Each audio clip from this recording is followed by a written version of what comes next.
Money made them reckless. Love made us careful. Emma's warning turned a quiet dinner into a quiet investigation, and that saved my life. I didn't drink, I didn't fall, I listened to the only voice that mattered.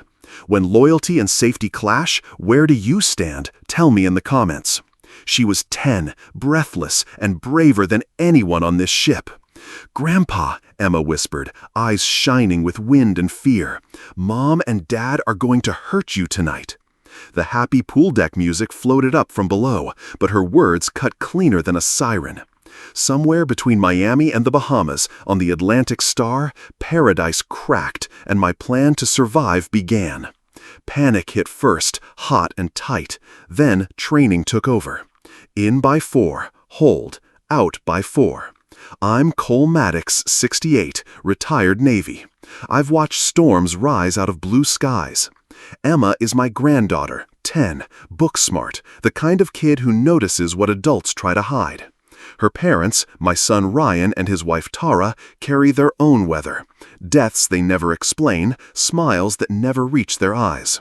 They prefer help that feels like air, constant, invisible, owed. "Tell me exactly what you heard," I said, dropping to her height. "In their room," she said, "through the bathroom door. Something in your drink to make you sleepy. Then the rail. They said it would look like you slipped." Her fingers trembled. Her voice didn't. I covered her hands. "You did the right thing. You just saved my life." In the Navy, you respect 2 things, clean intel and the courage it takes to bring it. Listen, go to Kids Club movie night and stay until I come get you. Jasmine the counselor with the sunflower pin knows me. If anyone but me shows up, you don't leave. Not with Mom, not with Dad, not with anyone. She searched my face. "Promise you won't drink anything they hand you." "I promise. No drinks, no strolls I don't choose, no careless steps near the rail." "One more thing," I said softly. "If you feel scared and can't find me, go to any crew member and say, 'I need Chief Hale.' That's a safety code." She repeated it like a line from a favorite story. "Chief Hale, okay." Light from the lounge spilled over the deck. I could smell salt, sunscreen, and whatever they were mixing at the bar.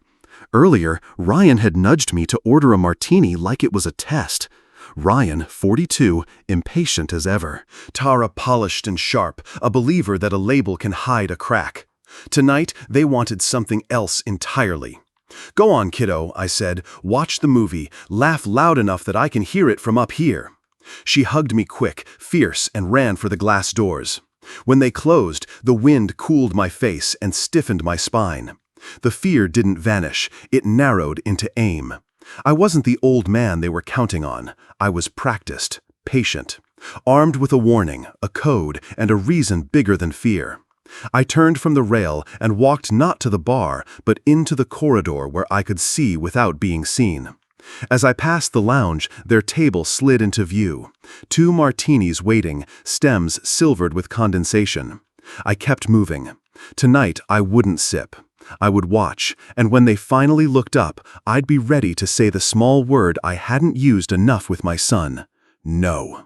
The afternoon before we sailed, my house was so quiet I could hear the clock in the hallway. Sun on the counter, coffee cooling in my favorite mug. 43 years in these rooms, and I still loved how the light fell across the granite like calm water. The phone rang. Ryan's name glowed on the screen. That old knot tightened under my sternum before I even answered. "Hey, Dad," he said, using the tone that always meant price tags. "We need $8,000 to finish the cruise payments. Deposits are in. Agent wants the balance by Monday." I set the mug down a little too hard. "You're 42, Ryan. You have a job. You have a family." "It's a family trip," he countered. "Your retirement. Memories. You're really going to make money the issue?" I moved to the window and watched my neat lawn hold its line against the Miami heat. "I'll cover Emma's ticket," I said. "She's 10. She won't miss out because you didn't plan. I'll pay the agent directly." Silence. Then that thin, wounded edge in his voice. "So, we're excluded? You want your granddaughter to go without her parents?" I've heard every verse of this song. The down payment on his first house. "Just this once, Dad." The modest country club wedding. the honeymoon they couldn't possibly start in debt, the transmission that died at the least convenient time. Each request wrapped in family paper, handed over like obligation. Promises to repay that evaporated like breath on a mirror. "Ryan," I said, keeping my voice level, "I've helped more times than I can count. I won't sign loans, I won't be collateral. I'll make sure Emma is taken care of. You and Tara will take care of yourselves." "This is different," he said. "It's about family." Then, colder, "Don't blame me when this ruins everything." The line went dead. I stood there with the phone against my ear, staring at a reflection of a man who'd spent a lifetime earning the right to some peace. Something in me shifted then, not anger, not yet, just a click, like a safe turning. I opened the desk drawer and pulled the file I never liked to look at. Receipts and bank statements fanned out across the table. The house, the wedding, the car, the medical bill I covered just until the insurance paid. Numbers stacked into a quiet indictment. Help had turned into tribute. Love into leverage. I wrote down one sentence on a yellow pad. "I pay for Emma." That's it. The words steadied me, a boundary written in ink. Dusk moved in slow. I washed the coffee cup, put it back where it belonged. For the first time in years, I didn't call back to negotiate with my own child. That's when I heard it, the slam of a car door in the driveway. Another, the minivan's engine ticking as it cooled. I didn't need to look to know who it was. A key scraped in the lock. I'd given him the week Emma was born. Entitlement walked up my front steps like it owned the place. I set the yellow pad on the table, face up. I pay for Emma. That's it. Then I turned toward the door. The deadbolt turned and my front door opened like they owned the place. Ryan didn't knock. He strode in, shoulders wide, chin up, eyes already scanning for a fight. "Cole," he said, not Dad, "we need to talk." Tara followed with a tissue in one hand and a designer bag in the other. The tissue dabbed at eyes that weren't red. I stayed standing by the kitchen table. The yellow pad lay where I left it. I pay for Emma. That's it. Ryan picked it up, read it, and snorted. Cute. He tossed it down. "Here's the situation. We're 50 grand under. Cards, a personal loan, the cruise balance. You're going to co-sign so we can consolidate. We'll roll it all together and breathe." "No," I said. He blinked, then smiled like I'd told a joke. "You're not hearing me. We need your signature. Your credit cleans it up. It's just a formality." "It's collateral," I said. "My house, my savings, not a formality." Tara found her seat on the edge of my leather chair, a perfect stage. "Frank Cole," she corrected with a brittle sweetness. "We're drowning. Ryan's commissions were cut. We are doing everything we can. Don't you want Emma to see her parents together, happy, celebrating your retirement?" "I want Emma safe," I said. "I'll pay her fair. I will not sign a loan. I will not be your collateral." Ryan stepped closer until I could smell the cologne he saved for big asks. "You've always been like this," he said softly, the softness that cuts. "Controlling, making us jump through hoops to get help, acting like you're a hero when you throw crumbs." "Crumbs," I repeated. I let the words sit. "I covered your house down payment, your wedding, your honeymoon, your transmission, the temporary medical bill. Those weren't crumbs, Ryan. Those were choices I made because I loved you. Today, I'm making a different one." He laughed once, loud and ugly. "You loved your money more. You always have." He grabbed a framed photo of Emma and me at the park and turned it in his hands like he might test how far it would bend. "Here's how this goes. You sign, or you explain to Emma why her parents can't come on the cruise she's been dreaming about." Tara's voice slid in, threaded with ice. "It would be so confusing for her if you took her without us, so damaging." I let the silence work. Then I pulled my laptop across the table, opened the booking email, and clicked through to the payment portal. "I'm paying Emma's ticket directly to the agency," I said, "in full, tonight." I spoke each word like a command. "You'll manage your own balance." Ryan slammed his palm on the table hard enough to rattle the mug. "You're unbelievable." I'm consistent, I said, for once. He leaned in so close I could see the red in his eyes. If we miss this boat, it's on you. You won't miss it, I said. I hit submit. The confirmation pinged. I printed it and slid the page toward him. Payee, Mariner Travel LLC. Passenger, Emma Maddox. You'll find a way. You always do. For a second, something mean and bright flashed across Tara's face. Calculation. Ryan put the photo back too gently, like he'd realized the line he was towing. He snatched the confirmation anyway and shoved it into his wallet. At the door, he looked back. The charm was gone. See you in Miami, he said. Try not to get seasick. They left the spare key on the console table. No apology, no thank you. The door clicked shut and the house breathed again. I stood there, listening to the quiet, and understood that whatever this trip became, it wouldn't be about celebration. It would be about vigilance. Miami glittered like a postcard that wouldn't sit still. The Atlantic Star rose out of the port like a floating city, white hull blazing in the sun, balconies stacked like a cliff of glass. Emma squeezed my hand so hard I felt every bone. "Grandpa, it's huge," she breathed. "Do you think we can see the captain?" Porters wheeled our bags into the terminal. Air conditioning washed over us. Families posed for photos, kids in new sunglasses, grandparents in hats they never wear at home. My chest loosened a notch. Order, process, I like both. At the gangway, a steward in crisp white smiled. "Mr. Maddox?" His name tag read Ethan Brooks. "Welcome aboard the Atlantic Star." He handed me a gold-edged key card. "Ocean View Suite, Deck 10, Starboard." He turned to Ryan and Tara behind us and offered plain white cards. "Interior, Deck 5, Midship." No judgment in his voice, none needed. The difference hung there anyway, as quiet as a closed door. The elevator hummed us to Deck 10. Our suite opened to light floor-to-ceiling glass, a small sitting area, then the balcony. Emma slid the door and ran out. "Look, Grandpa! Miami looks like a toy city." She leaned over the rail, hair whipping her cheeks. A tugboat groaned somewhere below. The breeze tasted like salt and sunscreen. "Life jackets in the closet," I said, more to myself than her. Old habits. I checked the latch on the balcony door. Solid. Good hinges. We unpacked in a rhythm that felt almost normal. Her books found the shelf, my shaving kit found the bathroom drawer. Then we went exploring. The kids' club sat forward, bright and loud in the way children's places are. A counselor with a sunflower pin on her lanyard waved. "Hi, I'm Jasmine." Emma introduced herself without me needing to prompt. They talked crafts and scavenger hunts and a movie night later.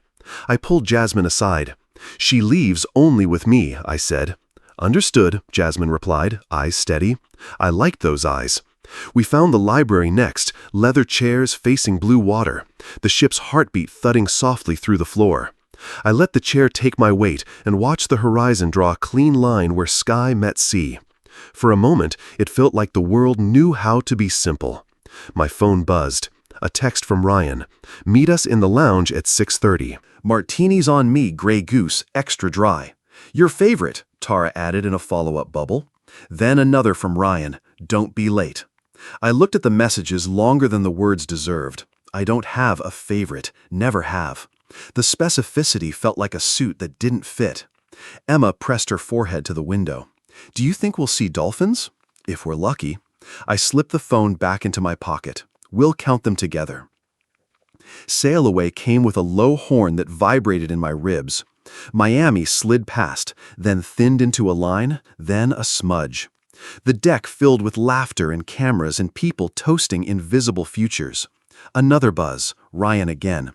"To your retirement, Dad. Tonight we celebrate properly." The words grinned at me from the screen. My thumb hovered over the reply, then settled on 2 letters. Okay. I watched the light move across the water and told myself to stay present. Observe. Don't invent monsters where there aren't any. Still, as the clock stepped toward evening, I felt the faintest prickle at the base of my neck, the kind that tells a sailor to look twice at a friendly sky. The lounge smelled like citrus and cold glass. Light pooled on polished wood, and the ocean beyond the windows kept its own slow pulse.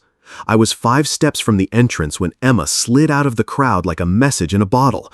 "Grandpa," she panted, words stacked on top of one another. "I went back to get my book, and I heard more. They said the deck patrol changes at 9:30. 15 minutes when no one is looking. They'll make it look like you slipped." A single bead of sweat ran down her temple. She wasn't crying. She was reporting.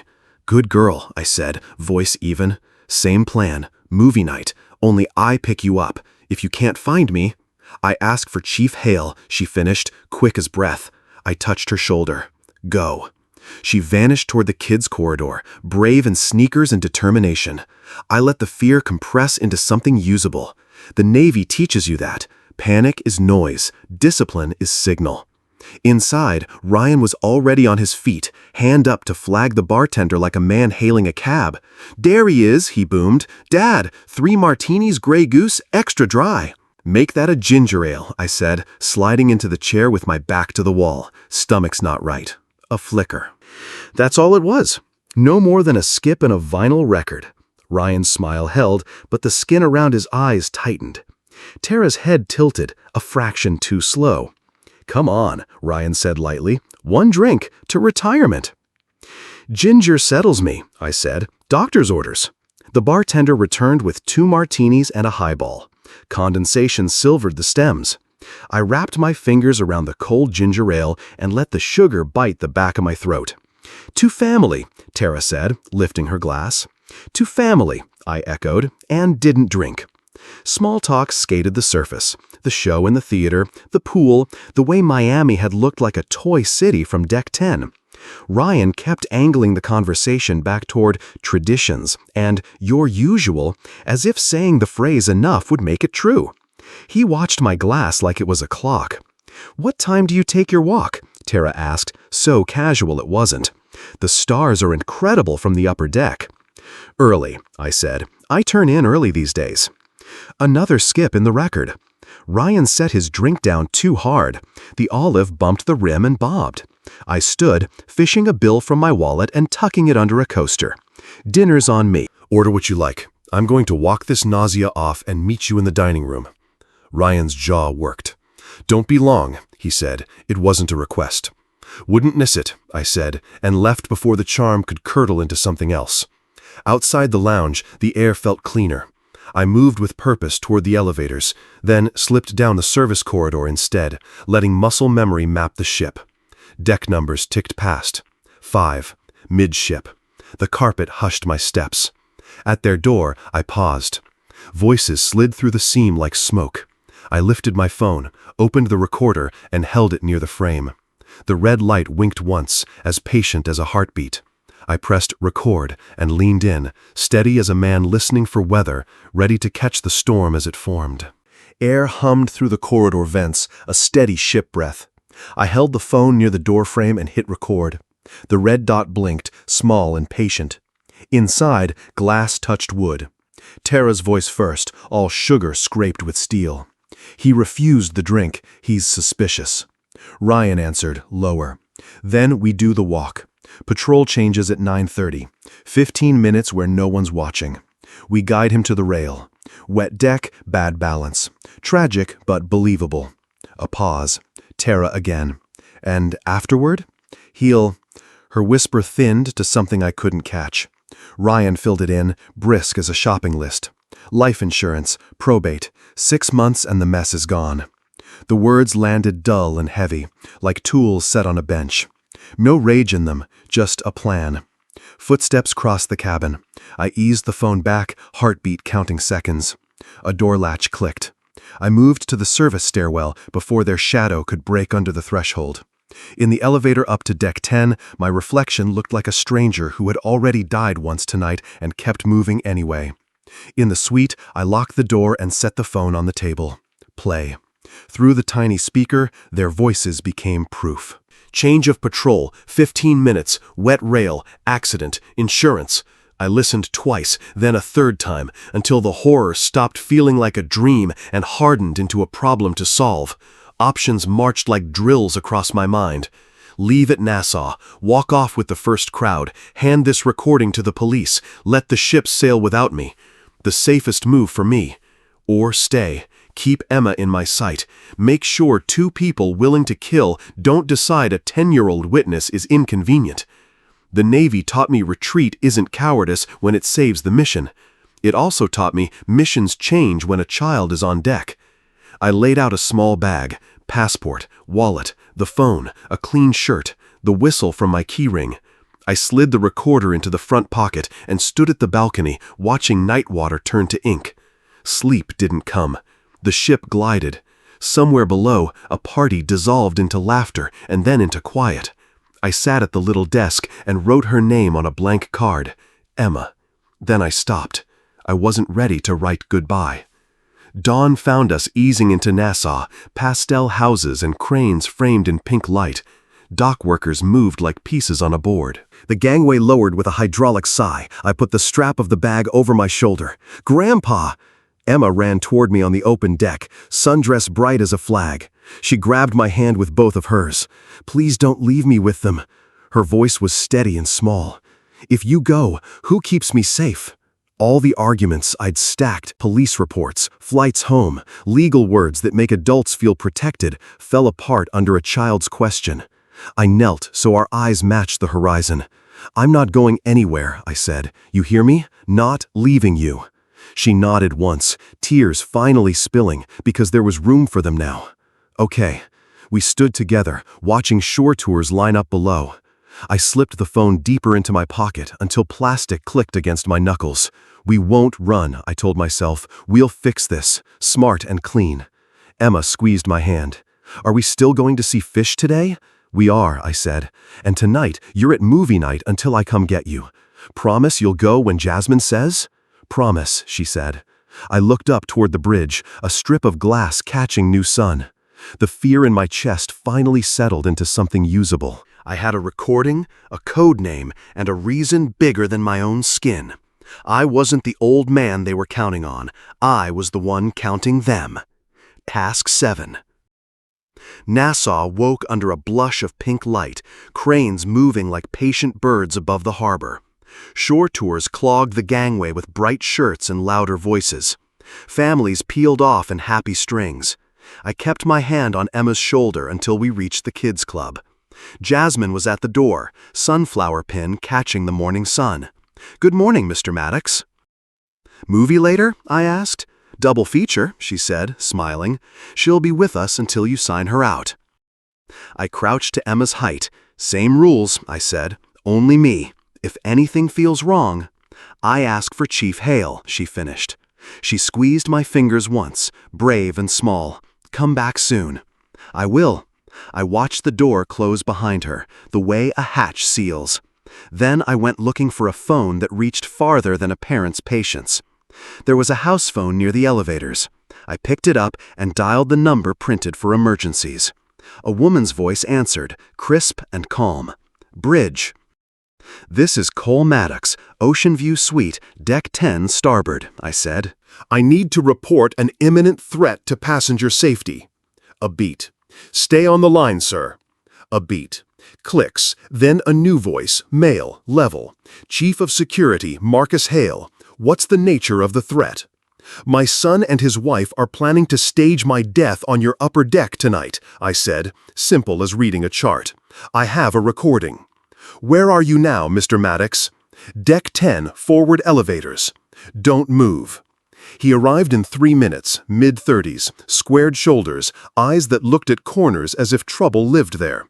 "Mr. Maddox," he said, offering his ID in a clean motion. "Let's step somewhere private." We took a short corridor to a small meeting room with a table, 2 chairs, and a view of pastel houses through thick glass. I set my phone down and tapped play. The room listened. "Patrol changes at 9:30, 15 minutes. Wet rail, accident, insurance." Hale didn't interrupt. He didn't need to. Everything about him tightened a notch, like a knot taking strain. When the recording ended, he exhaled through his nose and looked at me properly, not as a nuisance, but as a witness. "Is your granddaughter safe right now?" he asked. "In Kids Club. They release her only to me."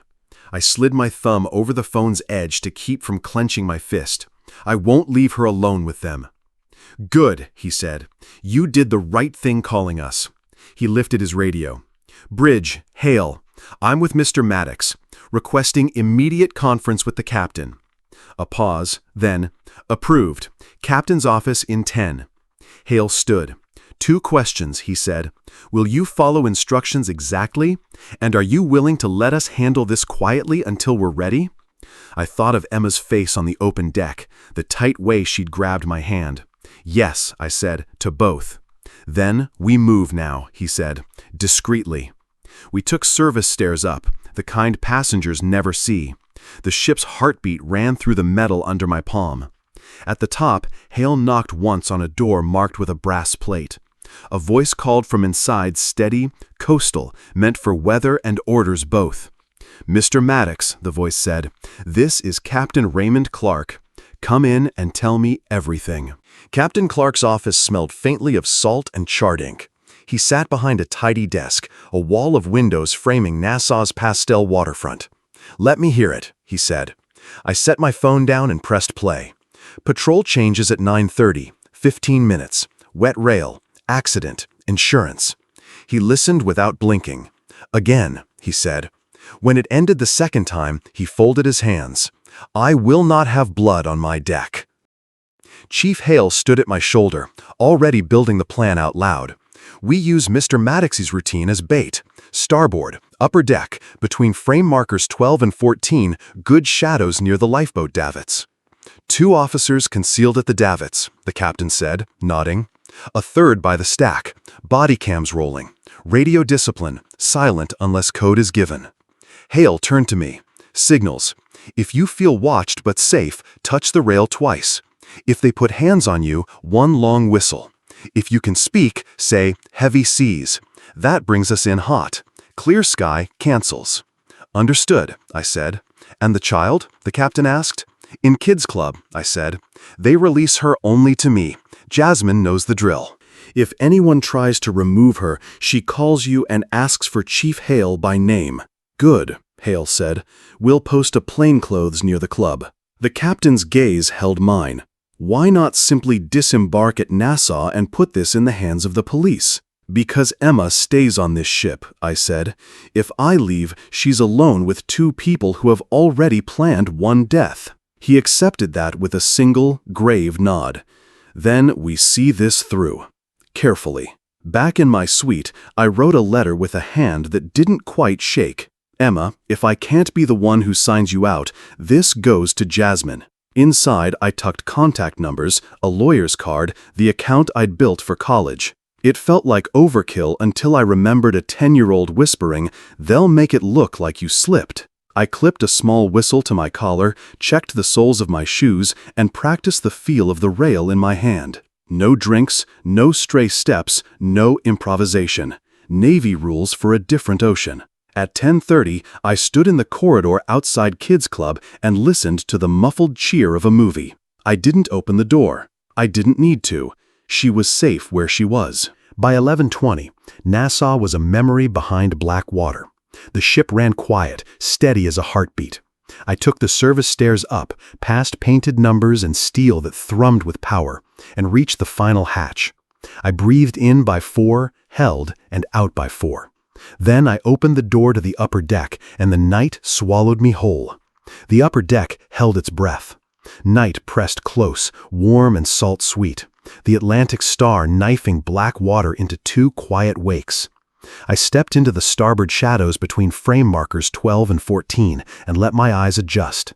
Lifeboat davits loomed like pale ribs. Somewhere inside that geometry, 2 officers waited, part of the darkness by design. I set my feet the way the Navy taught me. Stance wide, 1 step from the rail, weight on the balls, pivot open to space, not water. The whistle's cool edge rested against my collarbone. 2 fingers tapped the rail twice, safe, and watched. Metal answered with a dull, perfect note. Breathe in 4, hold, out 4. The fear that had stalked me all day settled into something clean. Emma was a closed hatch and a bright movie, and a counselor with a sunflower pin. My job was simple. Stand, see, signal. The ship spoke in its small ways. A vibration felt more than heard. Wind combing the flags above the stack. Somewhere aft, a door thumped, then quiet. I walked 3 paces and back again, a little movement to look like wandering, not waiting. The deck lights were tuned low to keep the stars honest. Far out, a handful of them sank toward the horizon and smeared into a pale line of Nassau long behind us. I checked the soles of my shoes against the non-skid grit dry, biting. My palm memorized the rail's height and temperature. If they rushed me fast, I'd turn left, not back. If they talked, I'd buy time. If they touched, I'd blow once, long, and let the ship do the rest. A shadow slid across the hatch glass 50 feet away, then withdrew. Not security, the angle was wrong. The hairs on my neck lifted, that sailor's warning you learn to respect without needing to name. I kept my face toward the sea and shifted my eyes to the reflective metal. 2 shapes pooled by the doorway, patient as sharks. Footsteps, soft, deliberate, rubber soles meant for quiet. The scent of Ryan's cologne rode a small eddy of wind ahead of him, citrus laid over something chemical. Tara's perfume followed clean, hotel neutral, the smell of lobbies at midnight. I didn't turn, I let them come to me. I touched the rail again, once. Then I let my hand fall, open and harmless at my side. The starboard steel hummed faintly through the hull, the ship's heartbeat steady in my bones. My breath met it halfway and matched the rhythm. A voice shaped itself out of the dark. "Dad?" He said it like a greeting and a warning both. I turned just enough to put him at my 2 o'clock and the hatch at my 4. Tara ghosted to my left, finding the space that would box me in without looking like it. They wore dark, practical layers that swallowed the light. Their faces were pale coins in the dim. "Couldn't sleep?" Ryan asked, casual wrapping itself around something harder. The wind lifted and set my cardigan, a small flap like a flag testing the air. My eyes flicked once to the davit shadow, no signal returned, only the comfort of knowing it was there. I kept my voice low and even, the way I spoke to green sailors in heavy weather. "Clear night," I said, "good for stars." They took another step, closing the angle the way you close a door slowly so it doesn't click. The rail was behind me, but not close. My right hand curled and relaxed against the whistle's chain, a quiet rehearsal. I smiled without teeth. "Even better," I said, "for seeing what's coming." Ryan smiled like a man practicing friendliness in a mirror. "Clear night," he echoed, "good for stretching your legs. You always take your walkabout now, don't you?" He stepped to my 2 o'clock. Tara drifted to 8. That left the rail at my 6. Old choreography in new shoes. "Funny thing," I said, letting my hand rest open near my pocket, "about routines. They help you see patterns, like when a patrol changes at 9:30 and leaves a short window." I watched the way his eyes hardened, the way Tara's chin tipped a degree. "I don't know what you mean," she said, voice flat as glass. "I think you do." I kept my tone even, conversational, buying seconds in small coins. Wet rail, unsteady man, tragic accident, very tidy. Ryan's jaw clicked. "You're tired, Dad, maybe confused. Let's get you inside before you catch a chill." He reached out, not quite touching. "We'll walk you." "Kind," I said, "given how much you stand to collect if I don't make it to breakfast." That cracked the surface. The smile dropped. "What did you do?" he hissed. "Tell people some story?" "You always were dramatic." I listened. I took one slow step to my left, away from the cleanest line to the rail, forcing them to adjust. And I learned the 2 things that always matter at sea: timing and witnesses. Wind tugged at Tara's sleeve. "This is ridiculous," she said, moving in tighter. "You're making a scene with no one here to see it." "On the contrary," I said softly, eyes flicking past their shoulders to the dark that held my lifelines. "Heavy seas tonight." Ryan's head snapped a fraction, hunting for a meaning he didn't understand. He put a hand on my forearm, firm. "Inside, now." The pressure was what I needed, contact, clear intent. My body remembered drills from decades ago. Don't pull away, don't fight strength with strength. Pivot, create space for air and sound.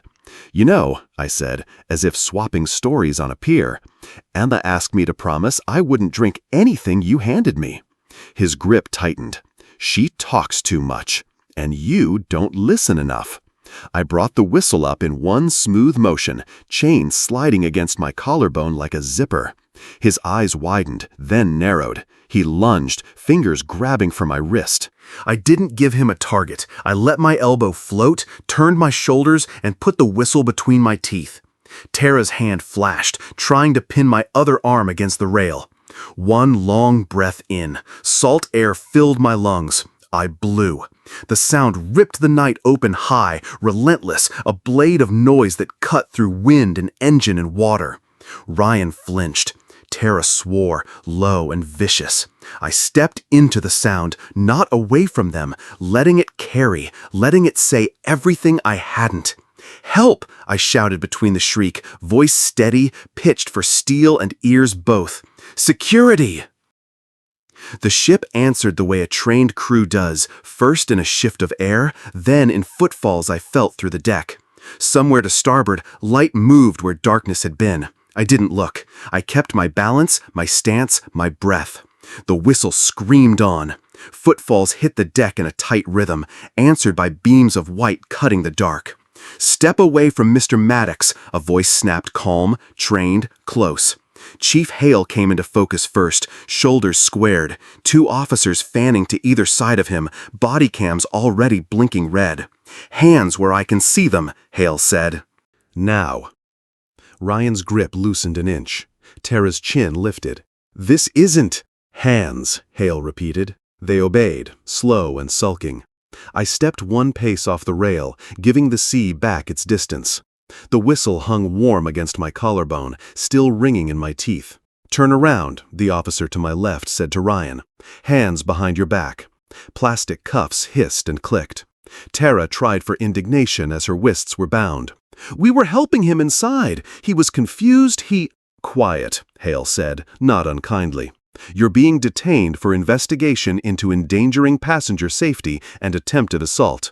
You'll have a chance to speak." Ryan twisted to glare at me. "Entrapment! You set us up!" I met his eyes and let the wash of adrenaline settle into something heavier. "I listened," I said. "That's different." Hale stepped in, scanning my face and hands. "Mr. Maddox, are you injured?" "No." I inhaled and found my balance where I'd left it. "Just grateful you were nearby." "Good," he nodded once, into his radio. "Subject secure, proceeding to security office." "Maintain scene." One officer stayed behind, photographing the area, a tape measure snapping against steel to mark distances I would never forget anyway. They walked us under low deck lights and through a service hatch, the ship's veins replacing its skin. Tara's heels clicked like punctuation. Ryan muttered something about lawyers and money and how this would ruin everything. I let the corridor's hum settle the few shakes my body still owed fear. In the office, a small room with a cable bolted to the floor, Hale guided me to a chair. "Water?" he asked. I nodded. The cup felt absurdly light in my hand.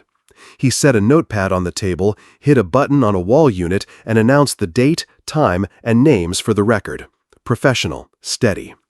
"Mr. Maddox, we'll take a preliminary statement, then the captain will join us." Through the half-open inner door, I could hear Tara starting her story, soft, outraged, practiced. Ryan's voice followed, angrier, less controlled. It didn't matter. The recorder on my phone had already stolen the wind from their sails. I gave Hale the short version first. Emma's whisper, the lounge, the ginger ale, the recording at their door, the plan for tonight. He didn't interrupt, just wrote, head-dipping in clean strokes. When I finished, he nodded once. Body cams captured the approach and attempted maneuver at the rail. Your audio corroborates intent. Captain Clark will confer on next steps. The captain entered a minute later, uniform crisp as a compass line. He listened, eyes steady, then folded his hands. "Mr. Maddox, we can notify Bahamian authorities immediately and have them taken into custody at the next opportunity," he said. "Another option, given the child, would be confinement to their cabin for the remainder of the voyage, with conditions." His gaze didn't leave mine. "Either way, your granddaughter's welfare is paramount." Emma's face rose in my mind. Sundress bright as a flag, the way her hand had found mine. Justice had a shape, so did mercy, and between them stood a 10-year-old who still needed both her parents to be handled carefully. Hale closed his notebook. "We'll proceed as you recommend, Mr. Maddox. What protects Emma best?" I looked at the door, toward where the kids' club would be running its late movie behind a different bulkhead. I took one breath, long and clean, and made myself answer. "What protects Emma best?" Hale asked. "Confinement," I said. The word landed like a hatch shutting. "Keep them in their cabin until we dock in Miami. No access to public decks, no bars, no theater. Meals by room service only. If they step into a hallway, it's with an escort." Captain Clark's gaze didn't move. "Conditions?" "No contact with Emma," I said. "None. They don't approach the kids' club, our suite, or anywhere we're scheduled to be. You post a plainclothes by the club during operating hours. If either of them tests a boundary, you tighten it." Hale nodded, already writing. "Room search, removal of contraband, alcohol restriction, and phone activity monitored. We'll change their door code and collect spare keys." "Good," I said. The tightness in my chest eased a notch. "I'm not asking you to forgive them. I'm asking you to contain them." From the next room, Tara's voice rose and fell offended, careful. Ryan's came sharper, full of edges. I let those sounds pass like waves against steel. The captain pressed the intercom. "Bridge, Clark. Confinement order for cabin 5 midship, 2 occupants. Effective immediately until disembarkation. Security escort to implement and maintain. Notify hotel and room service." "Copy," the speaker answered. Hale closed his notebook. "We'll walk them down now, Mr. Maddox. I'll brief the night supervisor and the kids' club lead. We'll add a log watch outside your suite for the next 48 hours. You'll see us, they won't." I exhaled for what felt like the first time in hours. "Thank you." The captain stood. "Mr. Maddox," he said quietly, "I've seen storms at sea and storms at tables. You chose a course that spares the innocent first. That's seamanship." I didn't trust my voice, so I nodded. Hale escorted me to the door, then turned toward the holding room with 2 officers. I caught the word confinement reach Ryan. His answer was a short, ugly laugh. The corridor back to the passenger decks felt different, quieter, like the ship had taken a breath with me. In the elevator mirror, I looked like a man who had decided something and would keep deciding it as long as needed. In my suite, I checked the latch, then checked it again. The balcony door was shut, the drapes drawn, the little desk still holding the envelope I'd addressed to Emma hours earlier and decided not to fill. I left it there, not tonight. I rinsed my face in cold water and let the sting wake me all the way up. The whistle on my collar lay warm in my palm before I set it on the nightstand. I texted Jasmine a single line. "I'll sign Emma out at breakfast." 3 dots, then, "Got it. She's fine." I sat on the edge of the bed and let the engine's hum run through my bones. Justice could come later with paperwork and courtrooms. Tonight, Mercy wore a uniform and stood outside the wrong door. I slept for an hour, maybe 2. When I woke, the thin gray of pre-dawn edged the curtains. Somewhere below, a galley came alive. The ship kept her course. So would I. I stood, smoothed the blanket, and reached for the handle of the door, ready to bring Emma into the day we'd just bought back.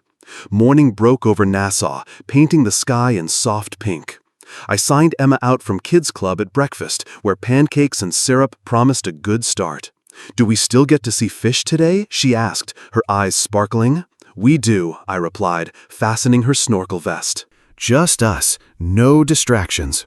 Coco Cay awaited with crystal-clear waters. Emma slipped into the shallows, wide-eyed at the parrotfish darting by. I taught her the basics: breathe through the tube, kick slowly, protect the coral.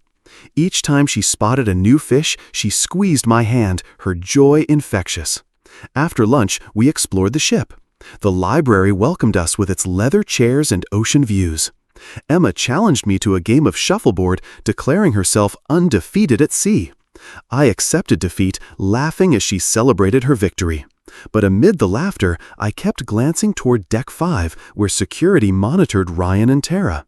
I noticed an officer keeping watch outside their cabin, ensuring they stayed confined. My chest tightened, but I focused on Emma's smile, determined to protect her innocence. Later, I pulled out my laptop and began drafting an email to my attorney. I laid out the terms: no more loans, no cosigns, and a locked-down college fund for Emma. I attached the recording of Ryan and Tara's plot, my thumb hovering over the send button. This was the boundary I needed to draw. "Grandpa," Emma called from the bathroom, "I'm brushing for 2 minutes." "Good job," I replied, feeling a sense of relief. I finally hit send, the weight lifting slightly from my shoulders. That evening, we settled into the library with our books, sharing stories and whispers. When Emma yawned, I walked her back to Kids Club for movie night, signing her in and watching the door close behind her. In the hallway, my phone buzzed. A reply from my attorney. "Got it. Call me first thing tomorrow. I've drafted language you should see." As I stood there with the screen glowing in my hand, I realized tomorrow would bring a new conversation, one about the truth. But tonight, I still had to decide how much of that truth Emma could bear. I leaned against the wall, considering the delicate balance of protection and honesty I'd need to navigate with my granddaughter. Dawn rang my phone before the sun cleared the horizon. "Morning, Cole," my attorney said. "Let's lock the doors you meant to lock years ago." We moved through it clean and slow. No more loans, no cosigns. Revoke any authorizations. College fund for Emma walled by a trustee, not me, with rules that survive bad days. Locks changed at my house the day we dock. Bank alerts set to bark instead of purr. A letter of intent naming who Emma calls if she needs help and I can't answer. 2 signatures after you're ashore, he said. I'll be at your house by noon. Make it 11, I said. We both knew why. Sea day slid by like a long breath. We watched flying fish skip the wake. We counted clouds that looked like anything but clouds. At lunch, Emma lined up grapes into perfect rows and told me order makes hard things easier. You sound like the Navy, I said. She grinned. In the afternoon, we found a quiet corner by the windows. I taught her a knot my hands still remembered. It's called a bowline, I said. It makes a loop that won't slip when it matters. Like a promise, she said. Exactly. She looped and tucked until the rope held the way it should, then pressed her pinky to mine. Pinky promise you'll always tell me the truth, she said. I held her small finger with my own. I promise I'll always tell you enough truth to keep you safe. A security officer drifted past, pretending to study a painting. Another stood by the far elevator, attention somewhere casual. Boundaries held. They didn't need to announce themselves. They only needed to work. Captain Clark pinged my cabin phone at 4. Mr. Maddox, we'll disembark you and Emma through a separate gangway tomorrow, he said. Security escort to the curb. The others will exit later by a different route. Chief Hale has eyes on both. Thank you, Captain. The words carried more than courtesy. They carried air. Near sunset, we played one last game of shuffleboard. Emma beat me by 2 and declared the ocean a fair referee. Back in the suite, I wrote a short letter with her name on top. Not a goodbye, a map. Where the important papers live. Who to call if she feels lost. What to remember on nights when lightning scribbles outside her window. Storms end. Ropes hold. Love has rules because it plans to last. She curled against the pillows with her book. The whistle lay warm in my palm before I set it down, the weight of a thing that did its job and could rest. I checked the latch on the balcony and the deadbolt on the door because some habits are prayers. Grandpa? Emma's voice was steady, the way kids sound when they already know an answer and are asking if you'll match it. Why aren't Mom and Dad with us anymore? Is it because they did something bad? I sat on the edge of the bed. The ship hummed. The sky went from gold to lavender to almost night. She lifted her eyes from the page. Did they try to hurt you? I drew a breath, feeling every word I could say line up like ships at anchor, and chose the first one with care. I didn't rush my answer. The ship hummed, a steady line under the question. They made a dangerous choice, I said, not a mistake. A choice. It had to do with money and fear and thinking they could solve a problem the wrong way. I kept my voice low, even. That choice could have hurt me. It could hurt you, too. Emma watched my face the way a sailor reads sky. Is it my fault? None of it, I said, not one grain of sand. Kids don't cause storms, adults do. She held that for a beat. Are they going to jail? Not tonight, I said. Right now, they're not allowed near us. The ship made that rule, and I made it too. Tomorrow we go home. I'll make more rules that keep you safe, even if people don't like them. Her shoulders lowered a fraction. Will you still love them? I will keep loving you, I said, and I will keep my promises. Loving someone and trusting them are not the same rope. One can hold while the other needs to be tied again. She nodded, small and serious. Okay. We read 2 pages by lamplight, her voice soft in the quiet. She fell asleep with the book tented on her chest. I watched the rise and fall of her breathing and let the engines rock the room. I set the whistle on the nightstand and turned out the lights. Morning came in layers, gray, then lavender, then the clean blue of a port day. Miami sharpened along the horizon, a line that became buildings, that became windows catching sun. The Atlantic star eased in on tugboat whispers. Overhead, a gull sketched a loose circle and soared off like it had somewhere better to be. I packed with the method that calms the mind. Shirts folded the same way every time, toiletries in the zippered pouch, documents in the inside pocket. Emma made a stack of books and announced which one would be the car read. We laughed about the very important business of choosing snacks. The cabin phone pinged. Mr. Maddox, Captain Clark said, we're ready for you and Emma. Chief Hale will meet you outside your suite. We stepped into the corridor to find Hale in a jacket that made him look like any other passenger. The only giveaway was his eyes, always taking in the corners. Morning, he said. We'll escort you down a service route. The other party will be processed later, separate gangway. No names, no drama, just procedure. Emma held my hand. Hi, Chief Hale, she said, like she was greeting a teacher she liked better than math. He smiled. Good morning, Emma. We moved through the ship's private bones metal stairs, painted numbers, the thrum of power behind panels. Somewhere out in the public decks, 1,000 rolling suitcases clicked toward the day. In our stairwell, it was just the 3 of us and the hum. At a junction, Captain Clark waited, hat under his arm. Mr. Maddox, he said, extending his hand. Miss Emma. He bent the courtesy into something warmer. You kept your head in weather. I'm grateful. Thank you, Captain, I said. We shook like men who had lived through 2 different storms on the same sea. He crouched to Emma's level. You showed courage by telling the truth. That's seamanship, too. She blushed and looked at her shoes.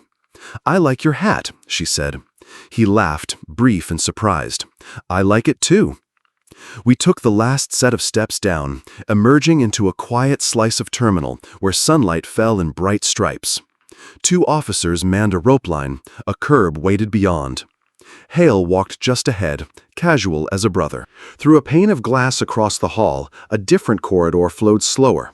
Ryan and Tara stood in line with a security officer between them, expressions smoothed into something that looked like patience if you didn't know them.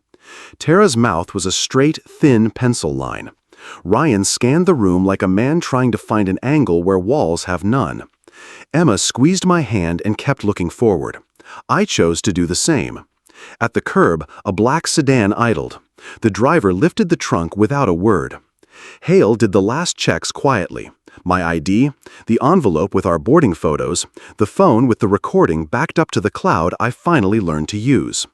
If either of them contacts you, he said, call me first. My card's in your inside pocket. I know, I said. Thank you for keeping the watch. He dipped his head, the seagoing version of you're welcome. Fair winds, Mr. Maddox. To Emma, fair winds, sailor. Fair winds, she repeated, pleased to have the right phrase. We slid into the cool of the car. The driver pulled away from the curb, the ship shrinking in the rear window until it became geometry and light. Miami rose up overpasses, palm shadows, a skyline made of stacked decisions. My phone buzzed. A message from my attorney. Keys and documents ready. 11 still works? I typed back, we're on our way. Emma watched the city unspool. Are we safe now? I thought about the locks already scheduled to change, the bank alerts ready to bark, the trust that would hold her college money where panic couldn't reach it. I thought about my front door and the spare key sitting on my console table like a memory of easier years. We are as safe as rules make us, I said, and I'm making good rules. She leaned her head against my shoulder. What if they get mad? They might, I said, but anger isn't a compass. We don't use it to steer. We crossed the river, sunlight skimming the surface like thrown coins. In the front seat, the driver hummed along to a radio station soft enough to be polite. I pictured the house as we'd left it, orderly, quiet, the kind of place Light knows what to do with. I pictured the letter on my desk, waiting to be rewritten from a goodbye into a guide.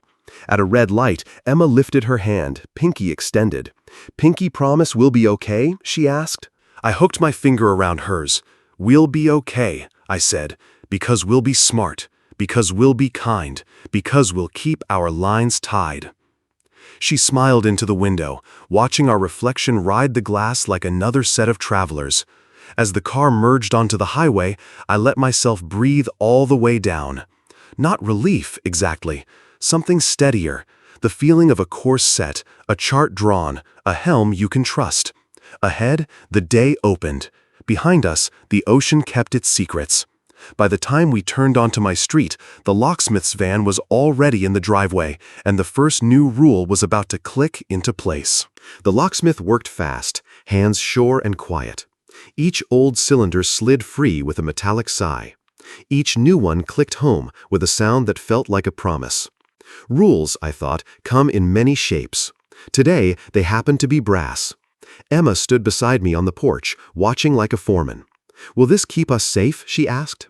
It keeps the wrong people out, I said, and it reminds the right people how to knock. Inside, my attorney spread papers on the dining table I've had for 20 years. We moved through the stack with the same calm I used to fold shirts. No more loans, no cosigns, no collateral. College fund locked by a trustee who won't be swayed by tears or temper. Power of attorney adjusted. Alert set. The recording backed up where panic can't reach it. He slid the last document toward me. Sign here, he said. This is the line between then and now. I signed. He gathered the pages, shook my hand, and left us in a house that suddenly felt like it fit again. Emma wandered to the living room shelf and pulled down the book we'd been passing back and forth. Can we read? She asked. In a minute, I said. I knelt to her level. One more thing first. She looked up, waiting. Sometimes love needs lines, I said. Not to push people away, but to keep everyone safe. I love your mom and dad. That won't stop. But I can't let them make dangerous choices around us. That's my job. She nodded slowly, like a sailor learning a chart. So, we keep the door locked and our promises open? I smiled. That's exactly it. We made hot chocolate in mugs too big for the weather and read on the couch, trading paragraphs until her voice got sleepy. When she yawned, I tucked a blanket under her chin and listened to the house breathe. The whistle from the ship lay on the end table. I picked it up, felt its small, earned weight, then set it down for good. Later, alone in the kitchen light, I let the week play back in quiet frames. The phone call, the demand, the ocean, a child's whisper, a plan, a night on the rail, a long, clean note, a door locking shut. I thought about mercy that doesn't confuse itself with permission. I thought about the difference between rescuing and enabling, about how easy it is to call tribute by the name love. Here's what I know now. Boundaries are not walls. They are shoreline. They tell the tide where to stop so the house doesn't drown. And courage isn't always the loudest thing on deck. Sometimes it's a 10-year-old telling the truth and a grandfather choosing to live it. Emma stirred and blinked toward me. Grandpa? I'm here, I said. Are we okay?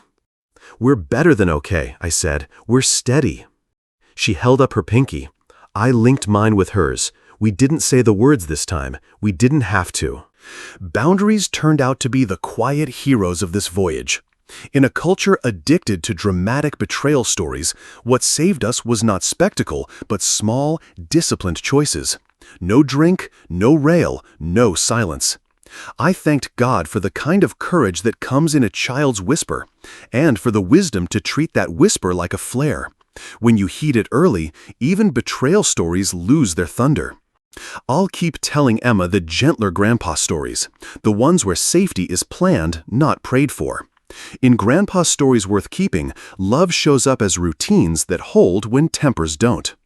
I asked God to keep my compass true while I learned to say no without.